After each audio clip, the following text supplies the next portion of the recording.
Yeah. Ooh, ooh, ooh.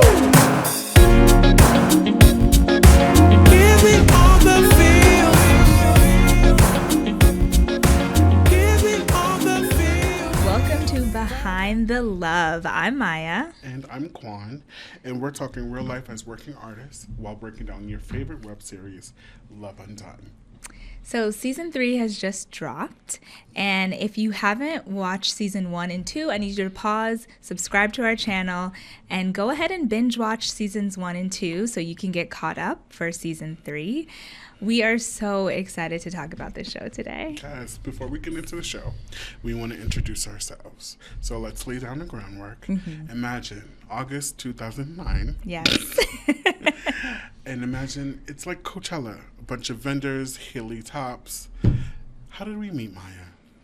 Okay, so freshman year of college, everyone is trying to get to know each other, form alliances, build connections real quick. You're trying to figure out, who are your friends?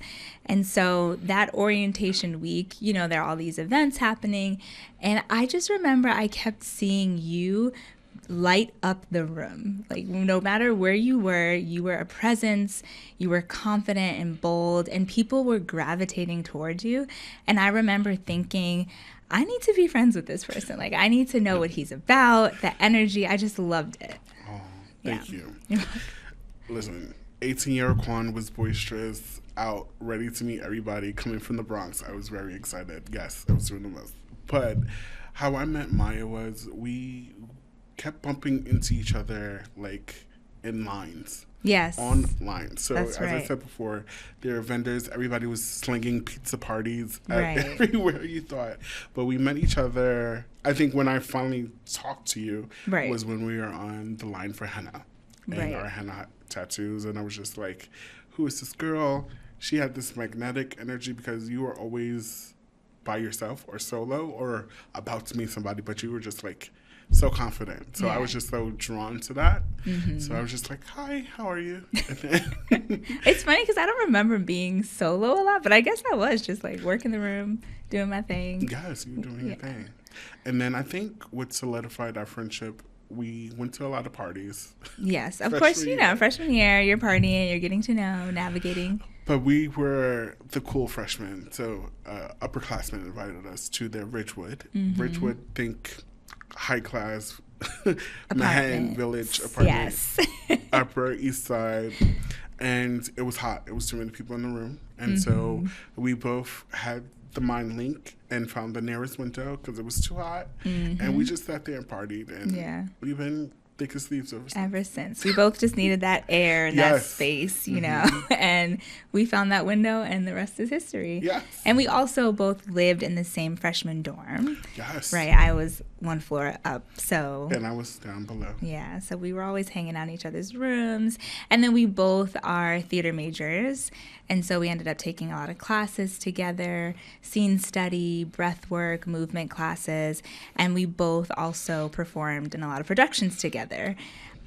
We've been collaborating for a long time, just actually. Creating and really fueling our passion for performance together. So to segue into that, how have you navigated being a working artist? Now, when I say working artist, I mean having a 9-to-5 Right. and then funding your Right. creative goals. Yeah. This is real. We are working professionals. We go to work Monday through Friday and fund our own creative pursuits outside of that. It's not easy, right? You have to prioritize what's important and make time for your acting craft, right? Learning lines, traveling to set. But it's been a privilege. It's been a wonderful experience to have been a part of this universe for as long as we have. Yes. Years of being on set and filming together and traveling together and diving into these characters. So, it's hard work, but I'm excited to just show the world what we've been working on. And also for the next iteration of that as we move into what comes next, because this is the season finale of Love Undone. So I think we're both in a place where we're trying to figure out creatively Where are we moving to? What's happening? For me, right now, my growth or my journey as a working artist, I was always raised to have options. Being raised by a single mom for a majority of my life until my mom got married, she always taught me to just have A, B, and C lined up because you never know what's going to happen. So I think theater was just so important to me because it's so collaborative. There are so many moving parts. Right. So that ultimately fuels my career moving forward. So I didn't just want to be in front of the camera. I wanted to be behind. I wanted to be a part of the meetings. I wanted to meet the people, shake their hands. So that's been my journey thus far. And I've been on the mega bus. I've been on the boat bus to fuel the journey. Yeah. And as much as it's tiresome, it's a journey. It's beautiful. It unfolds. Right, you have to love the process, right? You have to love the journey and the process to becoming. And I think we've both found ways to fall in love with that in that process. So do you want to talk a little bit now about the project and how we got started in this? Oh, yes. Yeah. Okay. So, as we said before, we're theater majors. And we went to college around the web series renaissance, I want to say. The boom of everyone had a web series. Everybody had a web series. Awkward Black Girl was shout out to Issa Rae. Shout out to Issa Rae. Hello, connect across. Yes, we love you. I say that to say that I was just like, I need to be on YouTube. Yeah. I need to get it now. That was the thing. So I auditioned in Boston. It was my senior year, so I was just like, okay, let me get this resume. I won a headshot series. So one of the grad students at our school, Brandeis, her partner was doing headshots, and I won the raffle. So I got free headshots. Yeah. Got my resume together, and I put that out. Right. And I auditioned for a web series called Why Colored Men Don't Cry. Unfortunately, this show didn't air, but I met my collaborative partner for all my life that day. Yes. So Joey and his family were amazing when I met them. But Joseph was also producing and funding his own web series. At the time, it was Truth Is, and I was a fan. I was watching it. I was like, yes, this filming, this storyline, dramatic. I lived for it. And it just showed gay black men in a different light, and especially with like body types and image. And so I was just like drawn to it. And then I was in his DMs all the time. I was like, girl, if you find your way to another project, I want to be in it. Right. So he DM'd me. He's like, okay, I'm making the show. And I was like, girl, can I have a walk-on role? And then he was just like, I have a role for you. Yes. And then from there... Wait, can we pause for a minute? Because we have to unpack this. Talk about Joey living his truth, right? Living in his truth, and then finding you, the vessel, all these years now to show that on screen. And so that's big. That's, things like this don't always happen. And I just want to take some time to recognize that you are a fan of this man's beautiful work and have been, and then continuing to be the vessel to really show his story and his experiences and just life on stage. And something that's not being highlighted right now or at the time. I mean, now I feel like there's more stories, but at that time, this story was not out yet, right? No. It didn't exist. No. To answer your question, I think what connected me more to Joey and his family and his story was I felt the love, and then also not felt the love, but he believed in me. Right. And it was just, you hear people tell you that you're talented, X, Y, and Z. I've been told that majority of my life. Like, sometimes you believe it, sometimes you don't, because no one's your worst critic but yourself. But for him to believe in me to such a caliber as he did made me want to just, okay, this is where I belong. it was God's voice. It was literally, God was like, do this. Right. And I've been doing it for, 12 years? Yes, yeah. And I have no problem. I have no problem. Makeup buzz, bow buzz, whatever, train ride, whatever the case is, to get to Boston to film. Even though I felt my worst, my highest, to be a full black, full gay, full figured, full voiced person and tell this story meant the world to me. Yes. So I decided to give my all to it. Yeah. And you've been doing that, and I'm so proud of you for that. Thank you. Yes. I have been a fan of this show from day one. I remember when you first got involved and season 1 dropped and for you fans that don't know, this is a universe. So Love Undone is the spin-off to the original web series called Unconditional Love.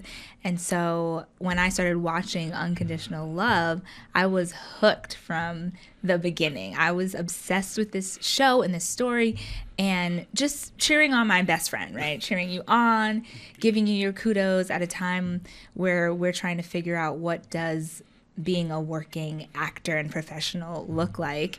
And I was just so proud of this work and of this story. And Quan kept giving me a gentle nudge. You need to audition. You would be so great. And so I ended up auditioning for season 2. And that is how I got involved in the project. But I remember watching and just feeling like this story is so authentic and real, and it needs to be shared and seen with everyone. So just to add on to what you said,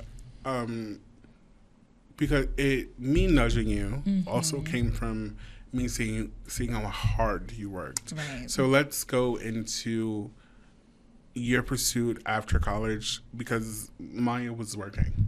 The headshots, applying to grad school, and so many trainings. And like I said, I felt the love while I was on set part of this project. I wanted to extend it. I wanted to extend that to my best friend.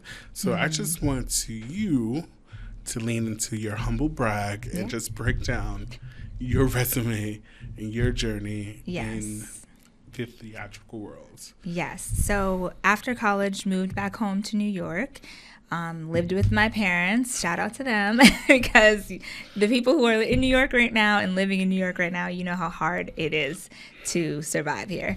So moved back home after college with my family, and I was just trying to figure out and navigate what being a working actor was like in the city. And in school, they don't necessarily teach you the business of theater and acting. And so we had to figure that out.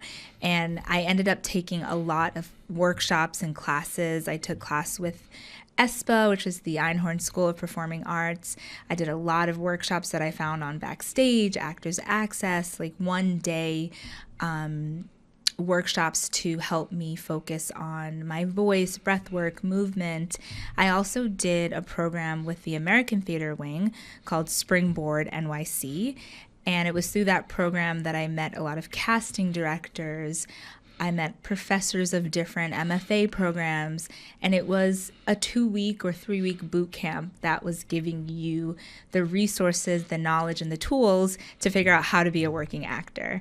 And that program, again, everything I learned in that boot camp was not being taught in undergrad. So I'm so grateful. Shout out to that program and the creators and the professionals who are still really supporting actors in that way, because it's so necessary.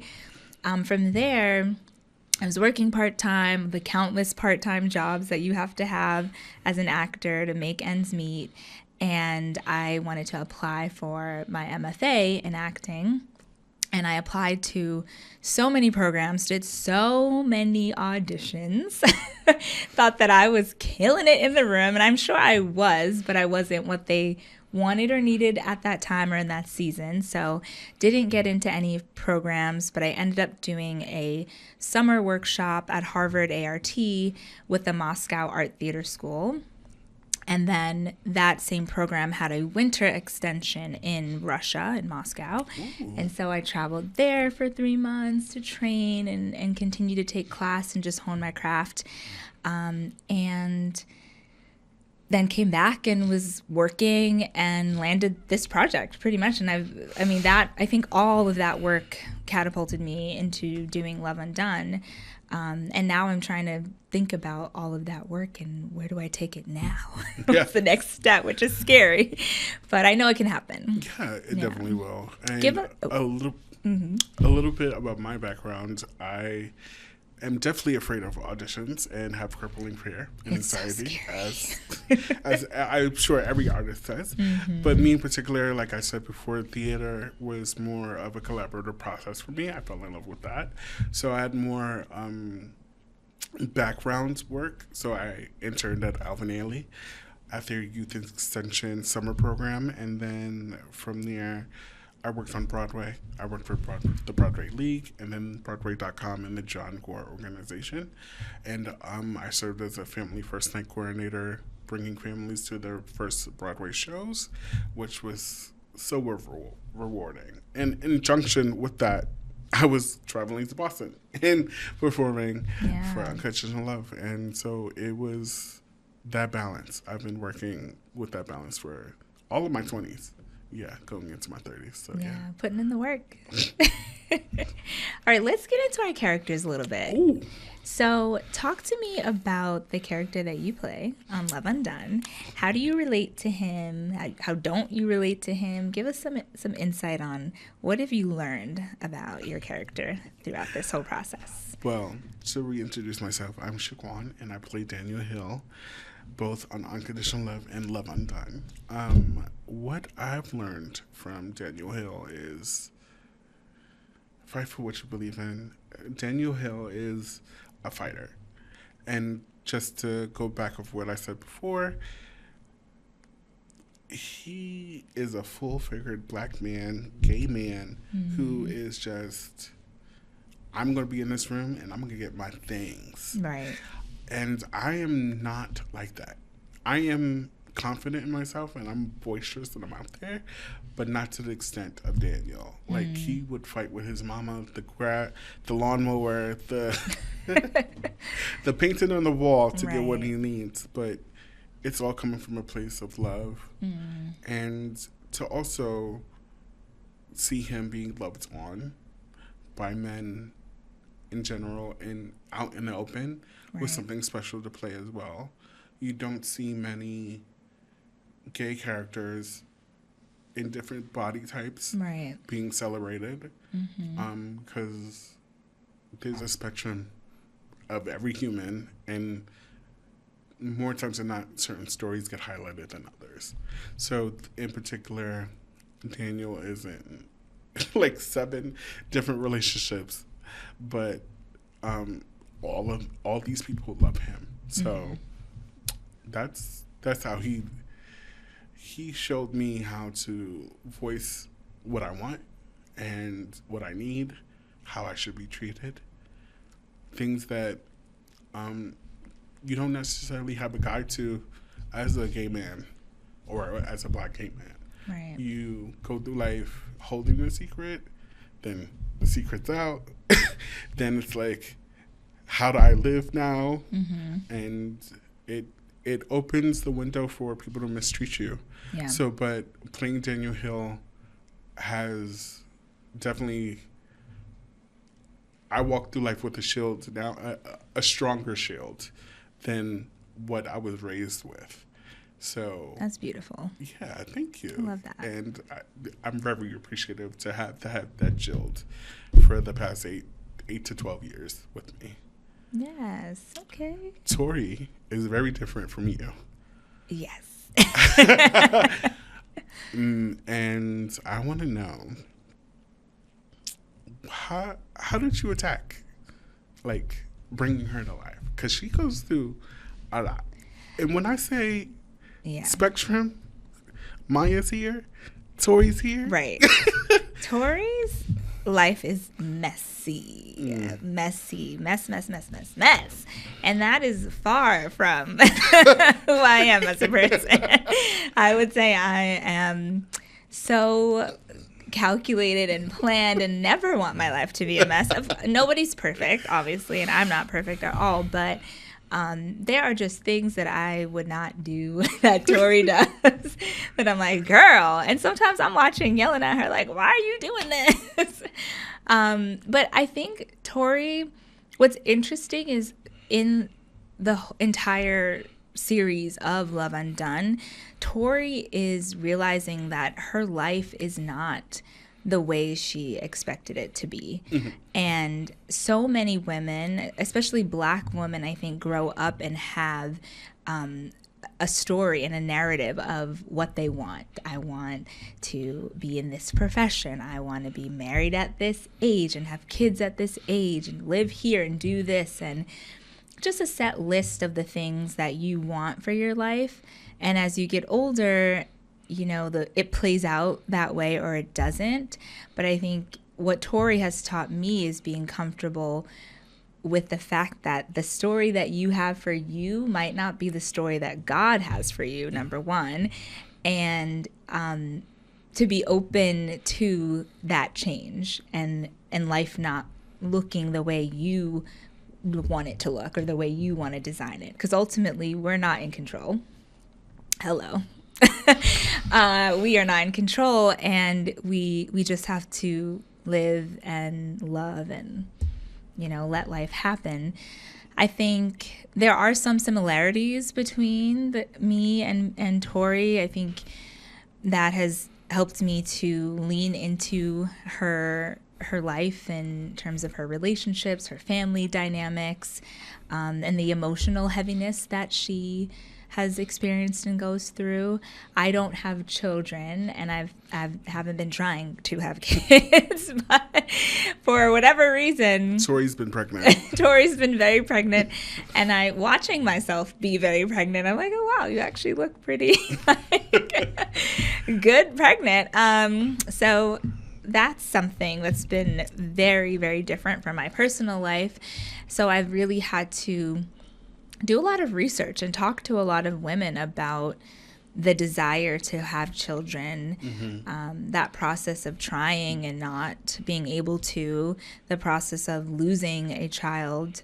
You know, I haven't experienced any of that, but I do have the experience of working with children. I'm a teacher. Shout out to my kids. Nice. And so I know the joy of being in the presence of children and how beautiful they are, and loving those moments of childhood. And I think that experience really helped me to lean into what Tori's mind frame is around wanting a family and the desire to bring life into the world. So I've learned a lot from her. I've enjoyed playing her, and I've enjoyed leaning into a messy side of life that ultimately is not my life. Okay. Yeah. One of my favorite quotes that's been in our friendship is, niggas want me, bitches want to be me. That's the word. Mm-hmm. We might have to link that quote below. What, you have chemistry with so many different characters, love interests. Who have you had the most chemistry with thus far? Okay. No spoilers, though. Okay, no spoilers. So before I get into who my character has had love interest and connections with, I want to say that line was a time in my life I was very confident, very cocky. You know, you're young, you're feeling yourself. I think everyone should have that level of confidence at some point in life. So what I'll say is that Tori has had a lot of chemistry with Cameron. Mm-hmm. We had our initial chemistry in the unconditional love universe, and that led to the spinoff of Love Undone. The love was fun. That connection between those two characters was really fun and enticing and bubbly and exciting. Mm-hmm. I think the connection that I see Tori forming recently is a little bit more mature, grounded, settled. Yeah. what we all should be striving for. Yes. Well, we all need to strive for. Yes, grounded, settled. So, yeah. Are you ready to get into this episode? Yes, I'm ready to get into the episode. Yeah, we're going to dive into all the details of the episode. But before we do that, We're bringing on a special guest, the father, the creator of the Love Undone universe, lovingly known as Joey. Hello.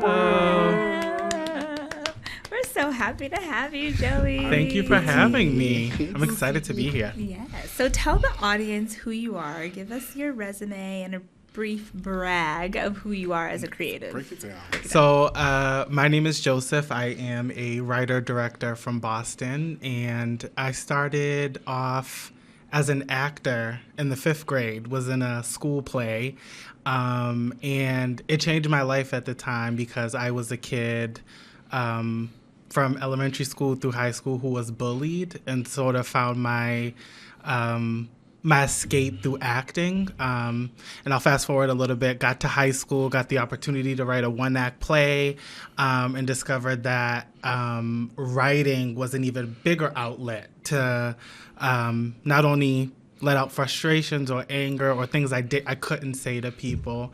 And so doing that 1-act play led me to putting on 2 stage plays at the Strand Theater, which is a theater in Dorchester where I live, and a short film, a feature film, a web series that's led me to what I call my passion projects, Unconditional Love and Love Undone. Oh. Love it. Shout out to those features and the web series because without them, Daniel Hill wouldn't be here.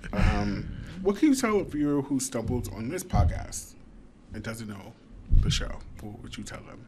Yeah, so Love Undone is a spinoff of Unconditional Love and sort of is in that world. And at its core, Love Undone is what I like to call a romantic family drama that explores the everyday lives of these 2 families. And when we say everyday life, how do you get from Monday to Tuesday and everything that comes in between, whether that's chasing ambitions, dreams, going to work, the struggles of love, healthy relationships, toxic relationships, and it's just putting a lens on humanity. Okay.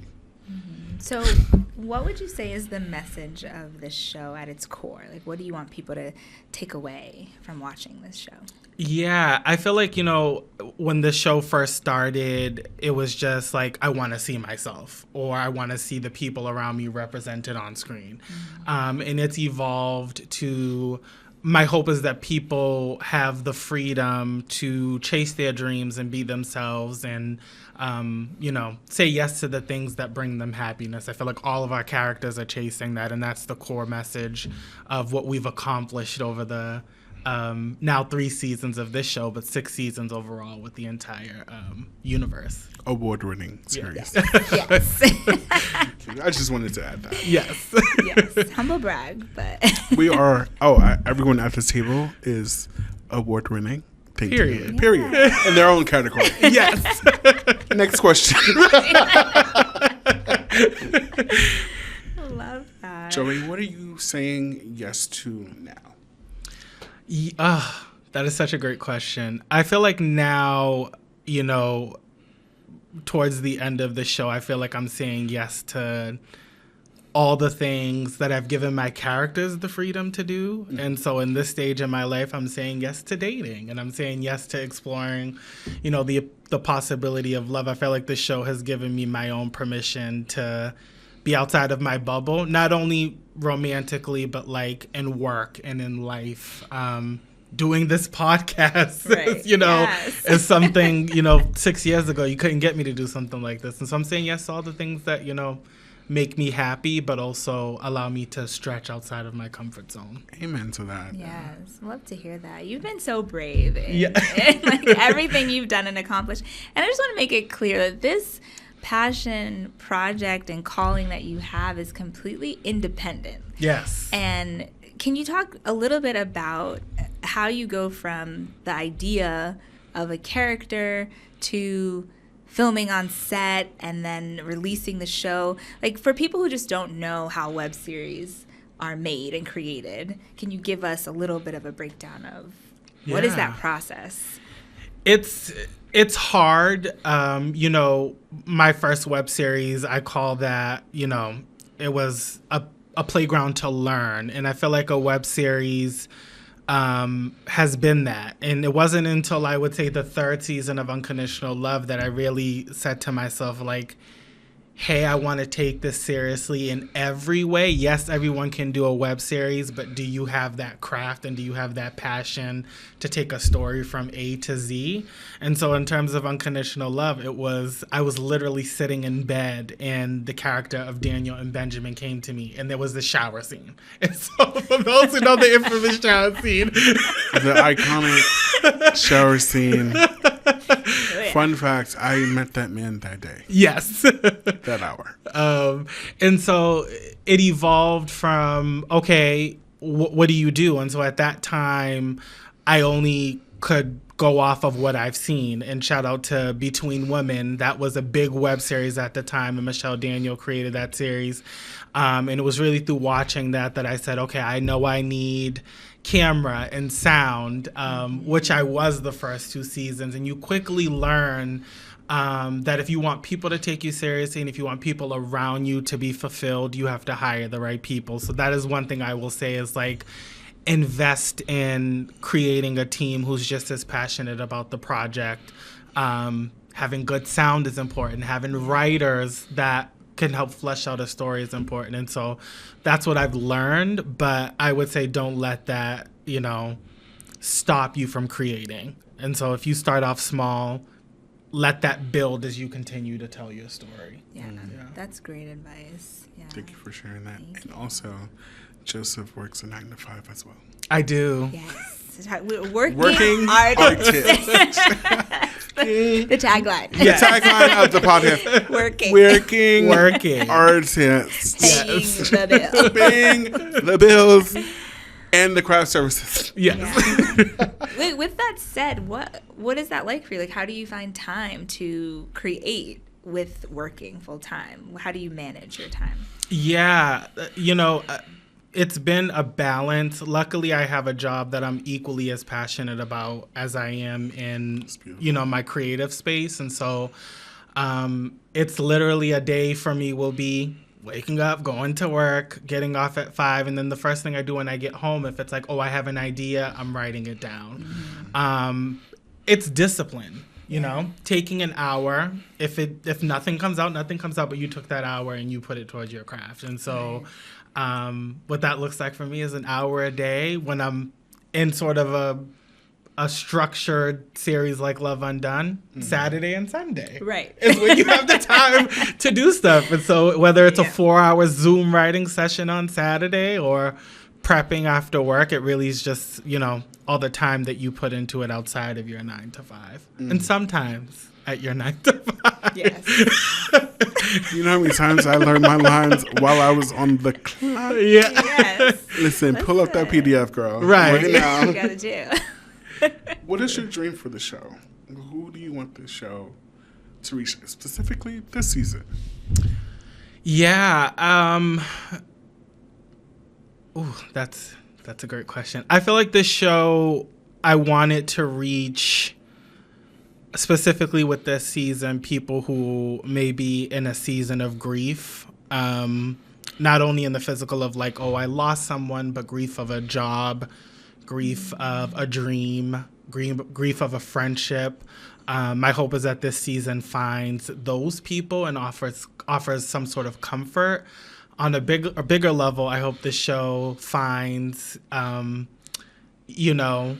Black gay men who don't always see themselves, or people who are insecure about something but find confidence through one of our characters. Those are the people I want to find this show, and it'd be like a safe space for them. And so that's my hope. I always say if one person watches this show, I'll be happy. Of course, I want the world. We want the world to tune in, girl. Sure. But if one person watches and resonates, I think we've done our job. And I could just attest to piggyback off that.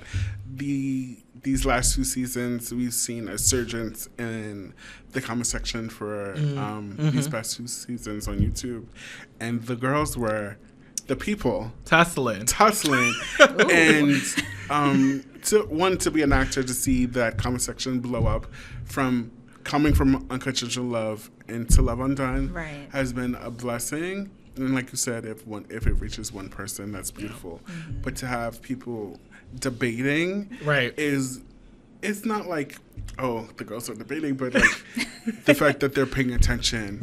And are pulling moments from the I gag all the time. I'm like, how did you find that? I'm like, girl.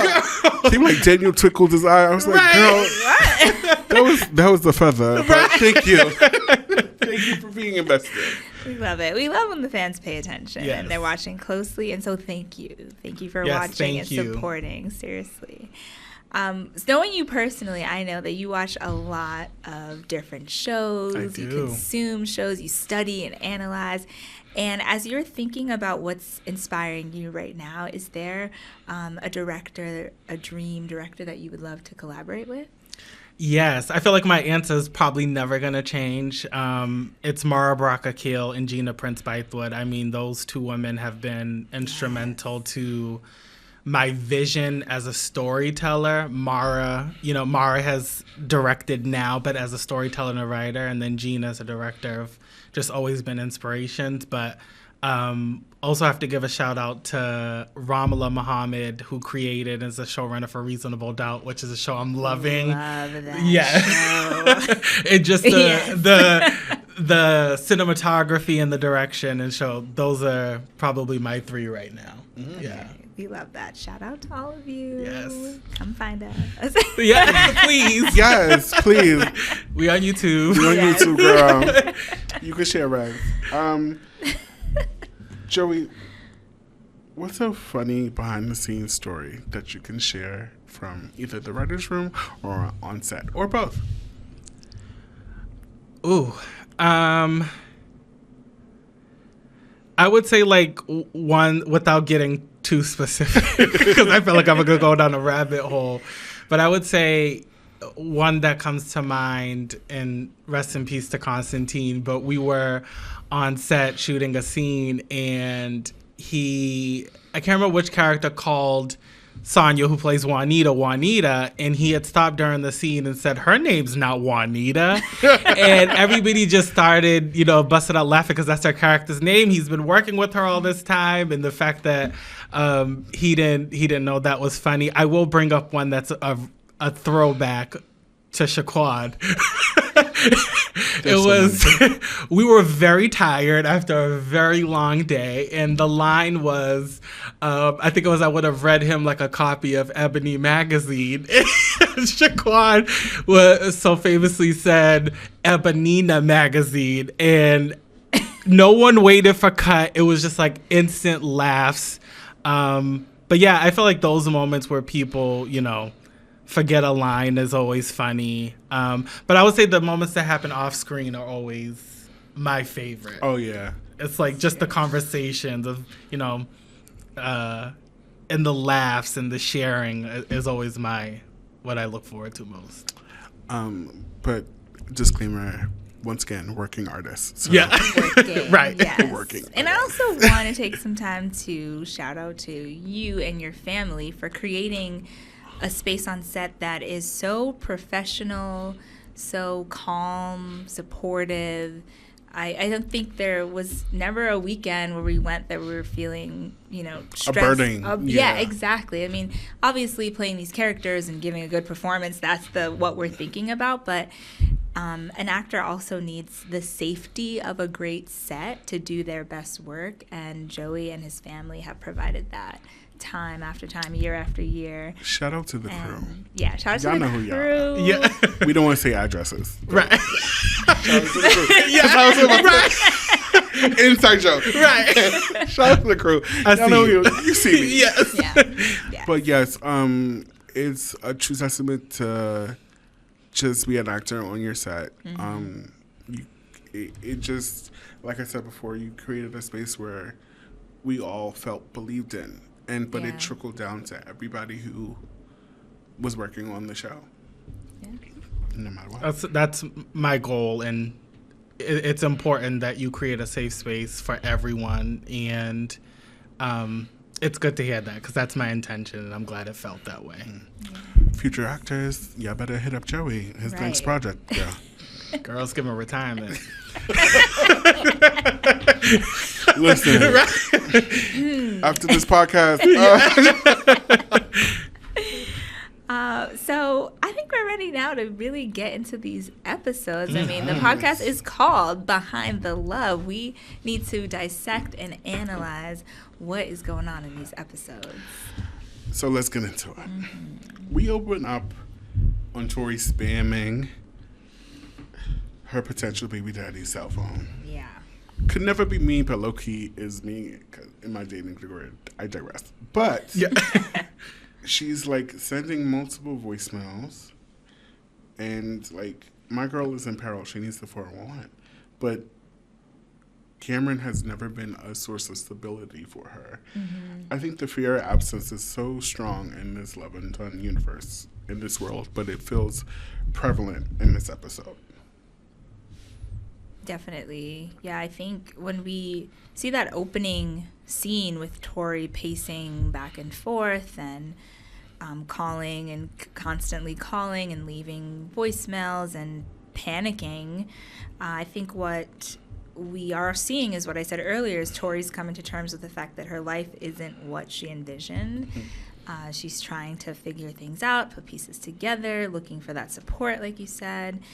And another thing that's happening in this first episode is everyone's having a mini crash out. Like, everyone is very emotional.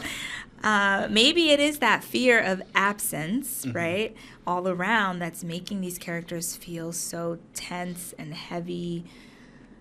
Yeah, it's just leading to some really big emotions. I mean, we even see, Gideon and Juanita having a moment where Gideon wants to fight for her, and, right? Where he's like, whoa. And we see Dustin and Sandra in disbelief that the school is shutting down and what to do next. We also see Elijah have a pretty big moment with Daniel. Jesus Christ. When he thinks Daniel is cheating on him with Benjamin. I think he really fears that Benjamin won't, that Daniel just won't choose him. What do you think Elijah's? I don't want him no more. I know. But I'm going to ask you a question too, Joey, but to speak on that specific scene really hit home for me because you never, the saying is your college years are the best years of your life. And it shows up in your real life because you could turn around and college is right there. You could smell a leaf and it's like, oh, I remember when we were on the fields. So when he broke down and explains he had an ex-partner who didn't show up the way he wanted to, and it triggered something in him, I loved the way, I didn't notice it, but I loved the way that I played it, or just like Daniel received the information. Right. But also reassured him, like, I would never do that to you. That was very beautiful. So in terms of the crash outs, Joey, in the writer's room, what was the conversation on creating that tension with these characters, bringing it back to the premiere? Yeah, I think I'll start specifically with Daniel. We ended on, I would call it a pretty big cliffhanger of Benjamin shows up, and so I think when something is super familiar and something that's been in your life, I feel like that speaks to all the characters. The thought of that coming back and changing the course you thought you were on will cause you to crash out. And so okay, I've been on this road. We've been trying to get here, and it's like something comes in, and now it's like, oh, that's in jeopardy. And so I feel like in the room we were trying, which leads up to something, but we were trying to explore what ifs with all of these characters of that journey to getting to that moment. Okay. Yeah. My favorite crash out. Can we talk about the three-way crash out between Tori, Lori, and Rashad? Yeah. The crash out. The crash out. The highly anticipated, because girl, Right. as a fan, writer, and just best friend, I've been dying to see it. So, Maya, what was it like the three of you Yeah. in that beautiful space. Shout out to the locations. Right. Shout out. But like, also it speaks to the cinematography of the show. The space was so big, and to see the three of you in that beautifully shot, it was just all white, but it was just like, it was them against you. Right. But and you held your own. Tori held her own. What was that like, working, collaborating with them? Yeah, it was a lot of fun, I have to say. That was a really fun scene to film. The characters, I think as a fan, we've all been waiting for those characters to have a moment together, because there's so much that's been left unsaid between them. And it was great to explore that. The tension between Tori and Lori is just, you can feel it, you can see it, you can touch it. Right. And they were at each other's necks. I'm here for it as a fan, as a viewer, and as an actor sitting in that. I think we had a lot to play with. Because we know the characters well and just the dynamic between the two. So that scene was really great. I love, being able to lean into that dramatic side, because that's also not who I am at all. In 6 months, you can find out. Right. I'm definitely more like happy-go-lucky all the time. So it's fun to try to push my limits with that and be a little bit more spicy and yeah. So I had a great time. Can I say I lived for this episode? Everything hits ahead, and at the end of the episode, there is a bomb. Boom. Boom. Yeah. Cameron is dead. Praise the Lord. Yes. No. But Those reactions. that montage was serious. Yeah. Just- And beautifully edited, by the way. Thank you. Edited, shot, Yes. colored, directed. It was all done. It's really, really well But done. you know what I compared it to? Like when you go to surgery and you didn't realize a body part that you used a lot, you can't use. And there's just this pain all the time. Yeah. So to see how his passing rippled the whole universe, all these characters, just really like broke me. Yeah. Especially his siblings that he left behind. They did a fabulous job of showing this connection or this unspoken father figure role that he held between them. And when I had the privilege to work with you, delivering the news to you as well as your character, Right. never saw you like that before. Then also Benjamin reacting. Shout out to Kaden. He did a beautiful job. I've never seen Kaden that way. Yeah. And I was just like, oh, it was like, girls. Right. Yeah. Everyone was really Oh my going God. through Hit it hard. Really Yeah. going through Yeah, it. it was really hard. What was your experience shooting that reaction? That reaction was tough. As an actor, I had to think about what would it be like if, someone you know and love is just ripped from you unexpectedly. But also, at the time, Tori was panicking and trying to figure out, where is Cameron? He's not picking up. And I think her internal monologue was, I don't know what's happening and no one cares. And I have big news and I need to talk to him and we need to figure this out. And so,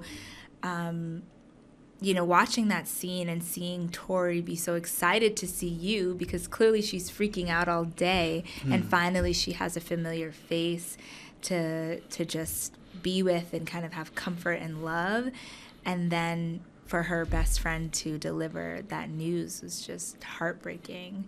I know we've personally experienced grief and loss of friendships in our lives, and it's really a hard thing, I think, to come to terms with when you know someone well that's in your same age group and then they're not here anymore. And so I was thinking about that, and I was thinking about just other ways I've experienced grief in my own personal life to put to that moment. Joey, when coming up with the idea with filming the montage, because I know like it's another way to spread information in a quick way, how did you navigate editing the montage? How did you decide to put Lori here, Benjamin here? Like, did it have a timeline, a track line, or a flow line for you between the characters? First, I just have to say that is some of the strongest work both of you have done over the course of 3 seasons. So just have to say that. I will say the way it's written is very much, we jump in on these reactions to Cameron's death. But I think how I approached it as a director was a little bit more collaborative. And so it was like, oh, we're supposed to jump to Tori crying. But with both of you, I said, you're going to open the door. It's going to be like a normal Kiki. He's going to tell you he died. And so you had time to build up to that. Same with Deborah and Dustin. At first, it's just supposed to be them sobbing on the page. But I wanted him to come in and deliver that news so you could see how impactful it was to all of these characters. And that's how I approached it. I will say, from the moment we had that montage written in the draft, it kept me up at night because I knew the weight of that. And so seeing the final product now, I'm very proud of how that came out. And that's really a testament to all of you of like tapping into whatever you tapped into. I can only take you so far, but just beautiful work. And so that's how, we approached it in the room, but then approached it on set was very collaborative. Yes. Yeah, shout out to the cast. Shout out to all that the fabulous acting. Shout out to the writers, too. Yes, writers. Period. We love you, right? Love you. So if episode 1, let's jump into episode 2. Excuse me, sorry. If episode 1 was the fear of absence, episode 2 is giving let's return to the routine with a little sugarcoat. We meet new characters and explore new dynamics. One that really resonated with me was CJ and Rashad's interaction. There's, I don't know if anybody's ever been a stepson or stepchild, but to meet your parents' new partner and them navigating your space and trying to create a routine to a changing environment is very daunting.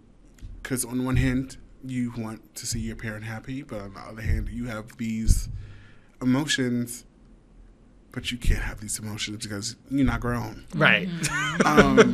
But we don't see that with CJ. CJ is, you're not my father. Yeah. So and please he back played up. that so well. well. Yeah. So well. He's lucky his mother was in the room. No audition. But it was so beautiful and it resonated with me because I've been a stepchild. And it's like, you want to be the star. Like, yeah, love my mom because I'm this great kid. But at the same time, you're just like, you want some sense of normalcy of what normalcy is. But in this case, CJ had both Cameron and Lori, even though they were divorced, he still had a routine with his parents. And like, he's just acting out. So that was beautifully shot. Yeah. And very well done. Very well done. Yeah, and to have a parent just ripped from you again, that idea of someone just being torn apart from your life, especially with CJ, coming into his preteen years and formative years of needing your father close by and not having that, trying to be respectful of this new man that your mom is seeing, but also let him know, nah, like, you stop talking to me. I thought that was so great. And, I love that emphasis of sugarcoating, because I think when you're grieving, there's some people that can just be open and experiencing their grief and their emotions, but not everyone can be emotionally honest about what they're going through. And I think people feel as though you have to put up a good front, a strong front, that you're okay, that you're not sad when you are. And so these characters, I think, are trying to navigate that and figure out how can they be emotionally honest with one another and what that looks like. I see it also with Juanita and Ben. I love to see her now focus her maternal instincts on someone who's like can be more receptive to it. But we also see like another parental figure sugarcoating a situation. Right. There's the loss of the school, and then you're trying to like it's going to be okay. Right. It's not okay. It's not. My environment is changing. You're leaving me. You're someone who I look up to. Yeah. And it's just, but it's also beautiful seeing her be a gentle parent. And the promises that things are going to be all right is triggering. But it was beautiful. Beautiful. All these things were like beautifully shot because they're like these big areas, but like zoned in on the on the tension because you can feel it between these two people, but they're not talking about it.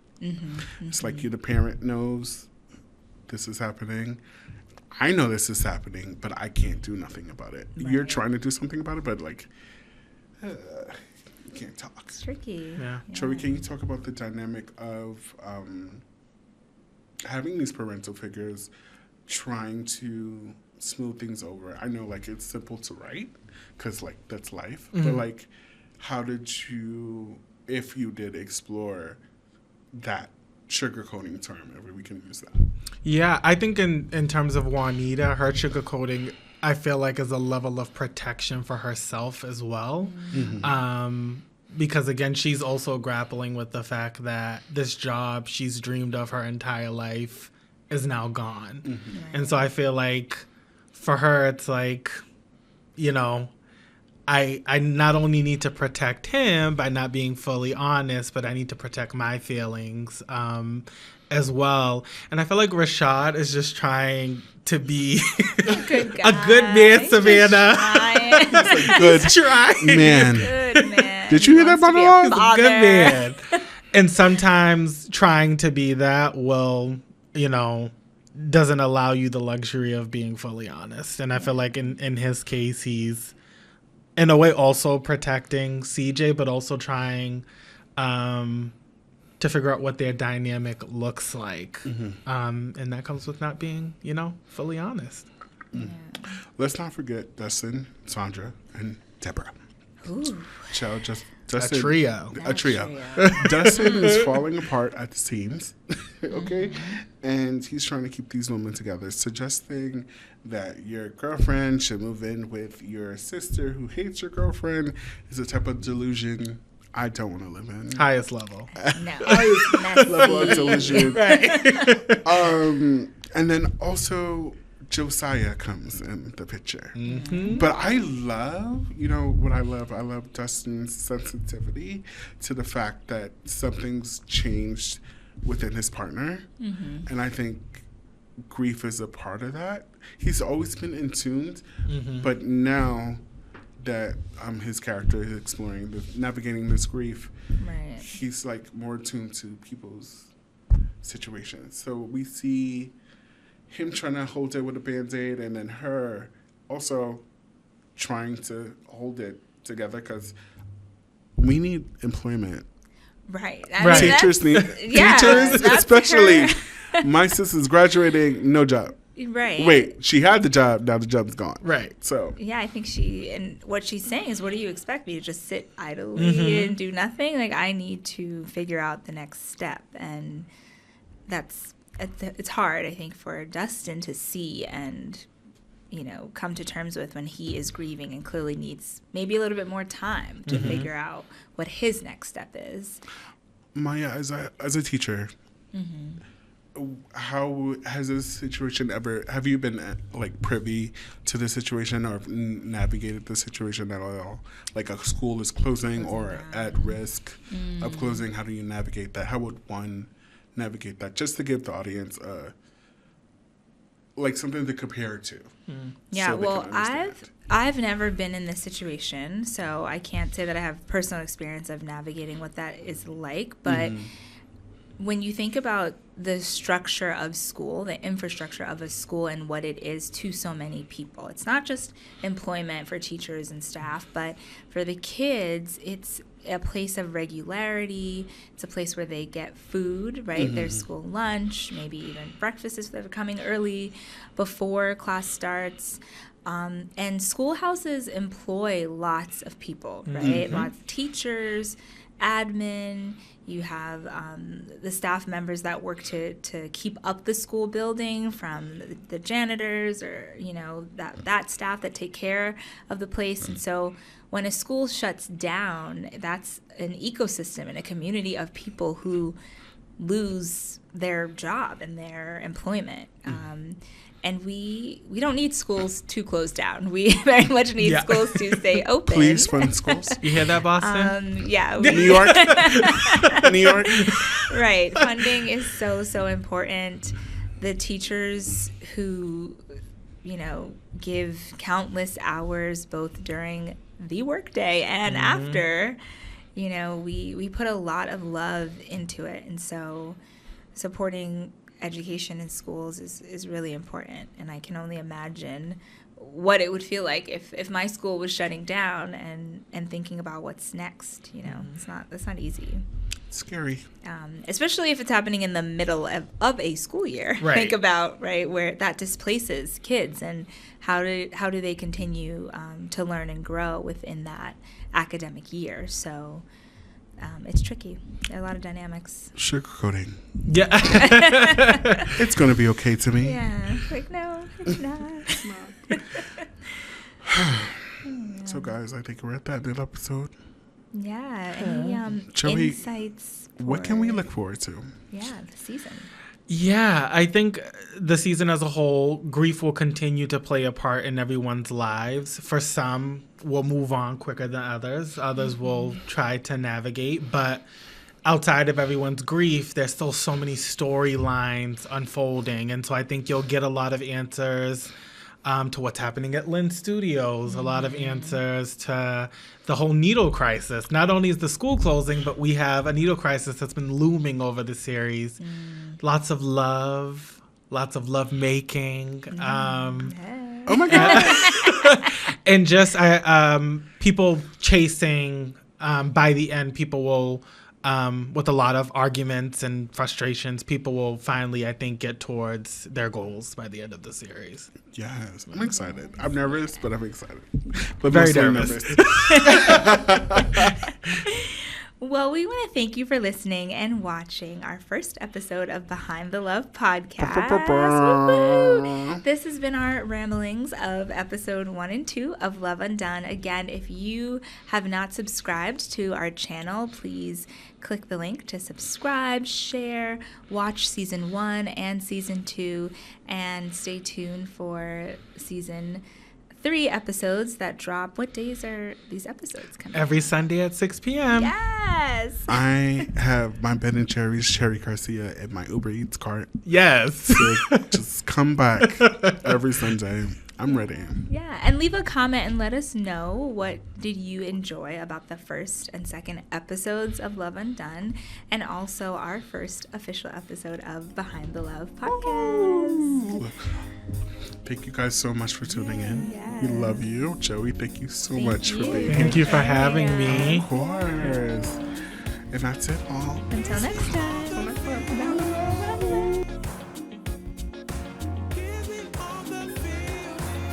Cloud9's exceeded. I'm on the moon. I took to a current accelerated journey. It's all good news.